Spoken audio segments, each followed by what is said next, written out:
Assalamualaikum warahmatullahi wabarakatuh. Anak-anak, apa kabar?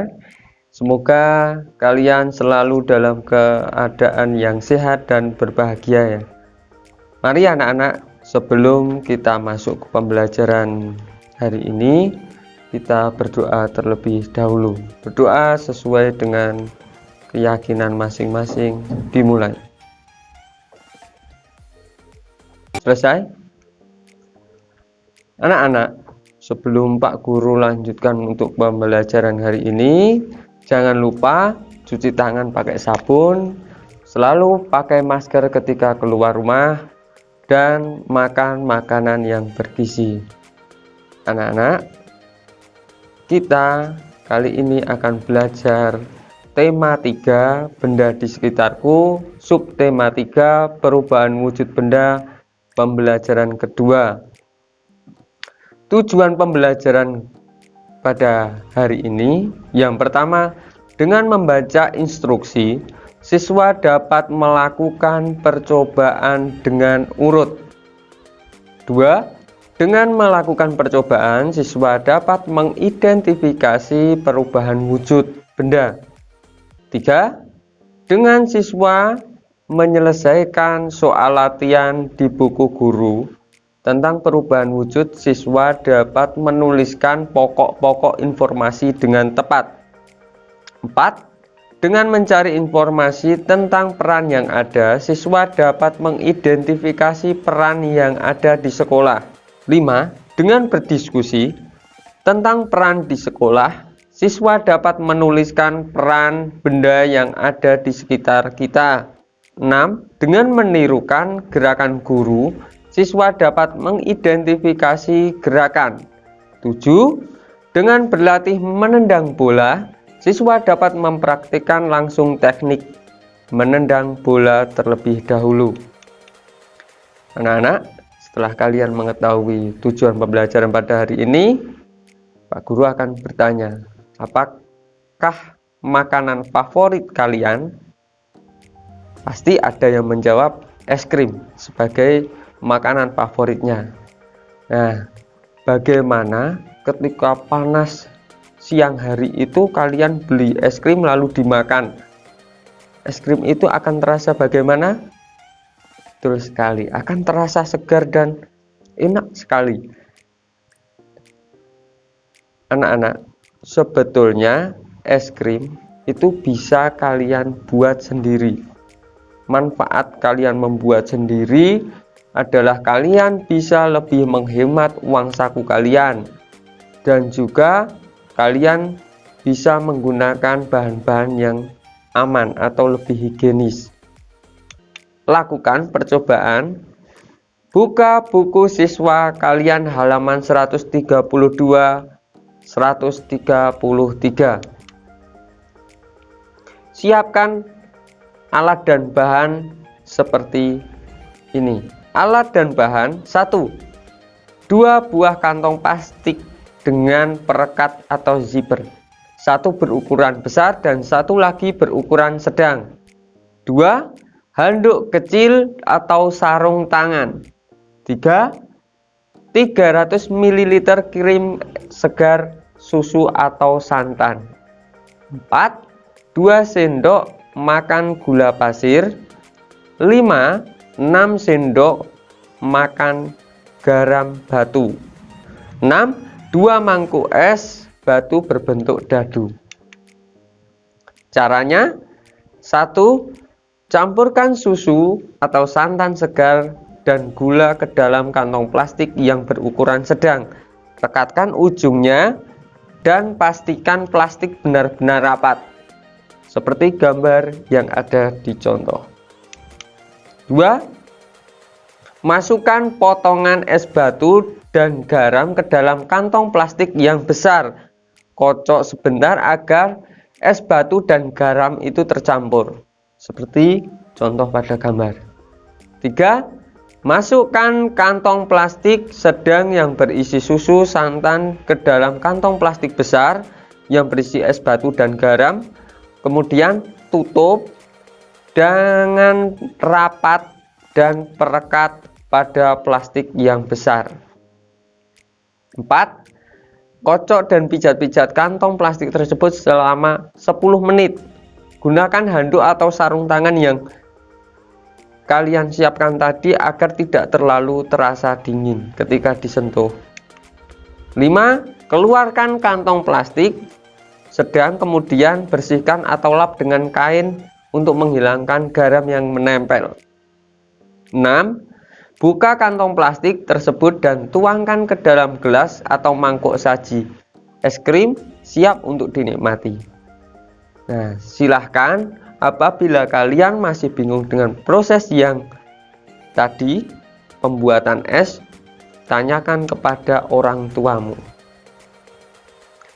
Anak-anak yang berbahagia, setelah kalian melakukan percobaan membuat es krim secara mandiri dengan pengawasan dari orang tua, silahkan kalian isi pertanyaan dari Pak Guru. Pertanyaannya ini. 1. Apa wujud susu atau santan di awal pembuatan es krim? 2. Apa wujud susu atau santan di akhir pembuatan es krim? 3. Sebutkan perubahan wujud yang terjadi pada pembuatan es krim. 4. Mengapa membutuhkan es batu pada pembuatan es krim? Kelima, apa fungsi garam untuk pembuatan es krim? Coba kalian jelaskan secara sederhana. 6. Apakah pembuatan es krimmu berhasil? Coba ceritakan dengan pengalaman kalian yang sederhana saja. Anak-anak, pernahkah kamu menyimpan air dalam plastik di lemari pembeku? Apa yang akan terjadi dalam beberapa jam? Tentunya air akan berubah menjadi es, bukan? Meskipun kamu membuka ikatan plastik, itu ternyata es tidak akan tumpah. Mengapa demikian? Wujud air itu berubah dari cair menjadi padat.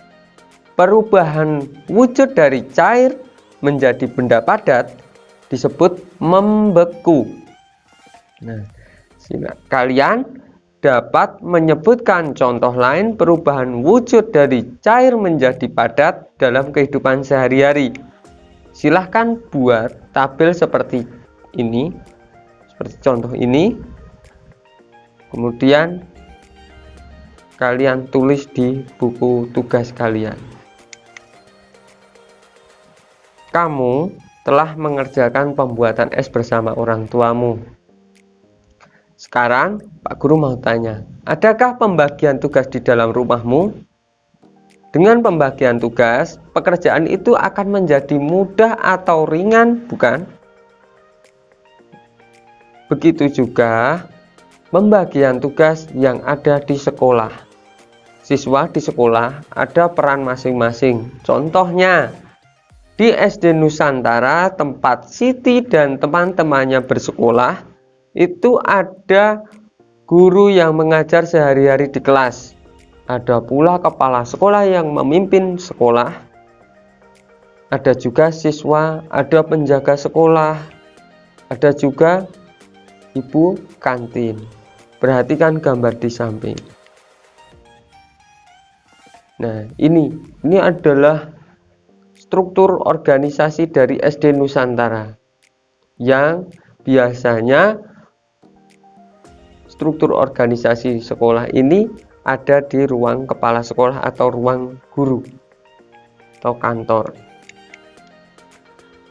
Silahkan secara mandiri kalian mencari informasi tentang peran-peran yang ada di sekolahmu selain peran siswa. Isikan dan buatlah tabel seperti berikut ini. Misalnya perannya guru kelas, nama siapa, itu silahkan kalian kerjakan di buku tugasmu. Anak-anak, kita telah mempelajari peran-peran yang ada di sekolahmu. Diskusikan dalam kelompokmu, mengapa perlu ada perbedaan peran di sekolah? Apa yang terjadi apabila di sekolah hanya ada kepala sekolah? Bagaimana bila tanpa ada bagian yang lainnya? Tuliskan hasil diskusimu itu pada tempat yang telah disediakan seperti gambar di samping ini. Silahkan kalian buat tabel kotak seperti ini. Anak-anak, pembagian peran itu dapat juga dilakukan saat bermain, seperti bermain sepak bola.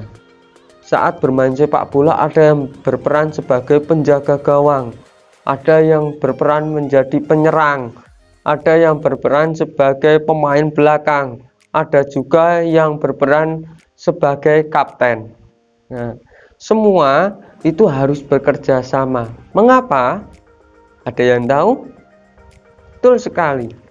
Karena untuk menghasilkan permainan yang terbaik pada permainan sepak bola itu harus bekerja sama. Permainan sepak bola itu sangat menyenangkan. Mari pelajari teknik menendang bola. Sebelum bermain, lakukanlah pemanasan dengan membentuk lingkaran. Jika gurumu memberi aba-aba mencair, maka kalian harus berlari. Jika gurumu memberi aba-aba membeku, berarti kalian harus berhenti di posisi terakhir. Nah, hal ini seolah-olah membeku dan tidak boleh bergerak. Anak yang bergerak saat membeku akan dikeluarkan dari barisan dan akan menerima hukuman. Nah, ini adalah gambar contoh gerakan pada saat gurumu berkata mencair, dan yang gambar ini pada saat gurumu bilang atau berkata membeku. Setelah itu, anak-anak, silahkan kalian berlatih menendang bola ke tujuan tertentu. Tendanglah bola ke tujuan yang ditentukan. Apakah kamu berhasil menendang bolamu ke tujuan tersebut? Nah, itu kalian harus melakukan atau mempraktekkan sendiri di rumah. Karena saat ini masih belajar daring. Sekarang perhatikan cara gurumu menendang bola, lakukan seperti yang dicontohkan gurumu. Nah, ini ada dua gambar, ada gambar ketika menendang bola pada saat bermain sepak bola. Anak-anak, buatlah dua kelompok dan berbarislah saling berhadapan. Tiap-tiap kelompok secara bergantian menendang dan menangkap bola. Jadi kalian dibuat dua kelompok, yang satu kelompok itu menendang, yang satu kelompok itu menjadi penangkap. Lalu setelah selesai semua anggota, kalian bergantian. Yang tadinya menendang menjadi menangkap, yang tadinya menangkap jadi penendang. Bisa? Nah, anak-anak, selesai sudah pembelajaran pada kali ini.